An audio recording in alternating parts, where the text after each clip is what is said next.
It was December 2019, just before Christmas. I was 12, old enough to know Santa wasn't real, but young enough to still feel that holiday magic when I saw the elaborate setup at the mall.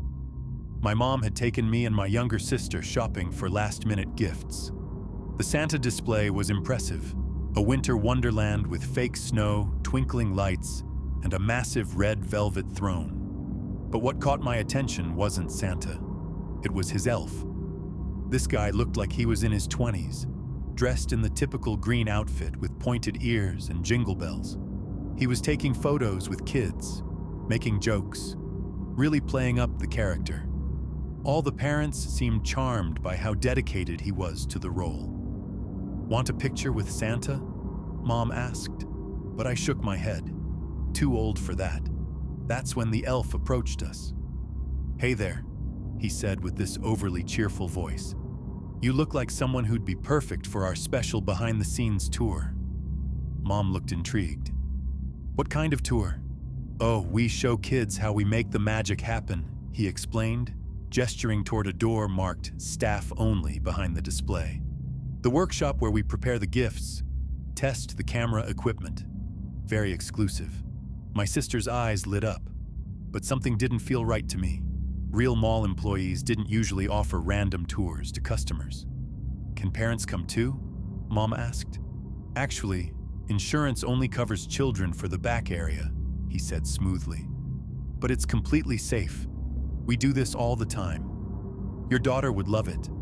Mom hesitated, then looked at me. "Would you like to see behind the scenes?" I didn't really want to, but the elf was staring at me with this intense smile that made me feel like I had to say yes. "Sure," I mumbled. "Great, follow me." He led me around the display to the staff door, which he opened with a key card. As we walked through, I noticed something strange. The card didn't have the mall's logo on it. It was completely blank. The hallway behind the display was dimmer than I expected, with concrete walls and fluorescent lighting. Nothing magical about it. "So where's the workshop?" I asked. "Just down here," he said, but we kept walking past several doors without stopping. Finally, we reached a door at the very end of the hallway. He pulled out a different key. This one looked old and worn, definitely not standard mall equipment. "This is our special preparation room," he said, unlocking the door.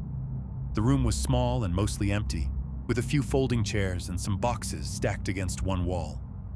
It smelled musty, like it hadn't been used in months. "Where's the workshop stuff?" I asked, backing toward the door. That's when his cheerful demeanor completely dropped. "Why don't you have a seat?" he said, no longer using the elf voice. His real voice was much deeper, more serious. I tried to leave, but he stepped in front of the door. "We're not done with the tour yet." My heart started pounding. I looked around the room for another exit, but there wasn't one. "I want to go back to my mom," I said. "In a minute," he replied, reaching into one of the boxes. "First, I need to show you something special." I didn't wait to see what it was. I pushed past him as hard as I could and ran for the door, screaming for help. I could hear him calling after me, but I just kept running down that long hallway until I burst through the staff door back into the mall. Security found me crying hysterically by the Santa display. When they went to investigate, the elf was gone. Turns out he'd never worked for the mall at all. He'd somehow gotten access to a staff uniform and fake credentials. They found that back room exactly as I described it, empty except for those boxes, which contained things I'm glad I never saw.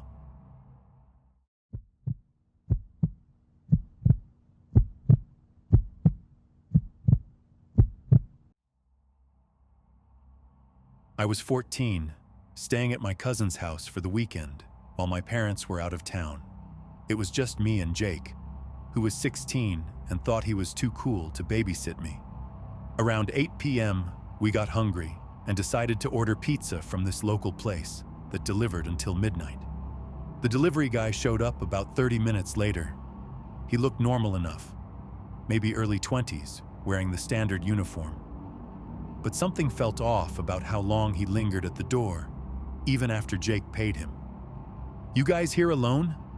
he asked, glancing past Jake into the house. Jake just nodded and started closing the door, but the guy kept talking. "I live right around the corner, actually. I've delivered here before, but usually there are adults around." That's when I noticed him looking directly at me through the doorway. His smile didn't reach his eyes. "Maybe I could hang out for a bit. I'm on my break anyway." Jake said no thanks and finally got the door closed. But I watched through the window as the delivery guy sat in his car for nearly 10 minutes, just staring at the house. 2 hours later, we heard a knock. Jake thought maybe we'd left something outside, but when he looked through the peephole, nobody was there. Then we heard footsteps around the side of the house. I peeked through the living room blinds and saw the same pizza delivery car parked across the street, engine off. The guy was walking around our backyard with a flashlight. My hands were shaking as I called my cousin over. "He came back," I whispered. We watched him try the back gate, then walk up to the sliding door and cup his hands against the glass, trying to see inside. When he spotted us looking, he didn't run. He just stood there and waved, like we were old friends. That's when Jake called 911. The operator told us to stay inside and keep the doors locked. By the time the police arrived, the guy was gone, but they found his delivery bag sitting on our back patio. The next morning, Jake's mom called the pizza company to complain. The manager was confused. They said their delivery driver for our address had called in sick that night. They had no record of our order in their system. To this day, I still don't know who that man was or what he wanted, but I've never answered the door for a delivery driver alone since.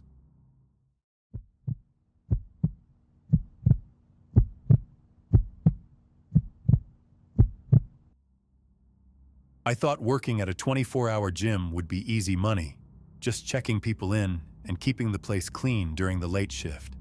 At 23, I was desperate for work that fit around my college schedule. The gym paid decent for what seemed like a simple job. 6 p.m. to 2 a.m., helping members, wiping down equipment, and doing basic maintenance. Most nights were predictable. The evening rush died down by 9, leaving just a few dedicated regulars and the occasional insomniac. By midnight, I was usually alone, mopping floors and restocking towels. This Thursday started normally. The last member left around 11:30, a regular who always did late cardio. I was cleaning the free weight section when I heard it. The distinct sound of a treadmill starting up in the cardio area. The electronic beep, then the belt beginning to move. I walked over to investigate.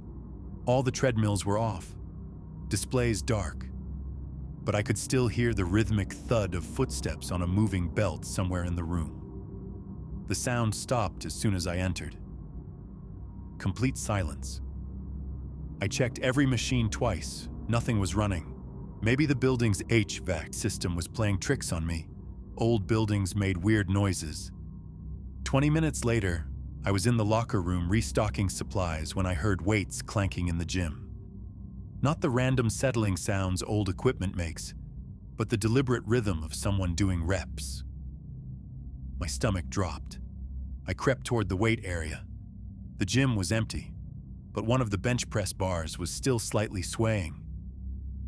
A 45-pound plate sat on the floor next to the bench. I was certain it had been racked properly earlier.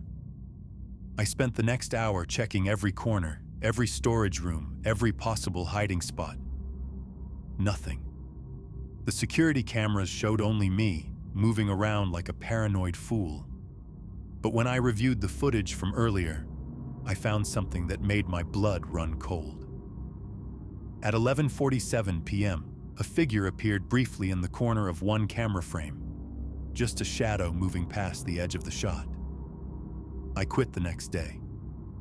Later, I learned the gym had a history of members using emergency exits to sneak back in after hours, avoiding monthly fees by working out at night.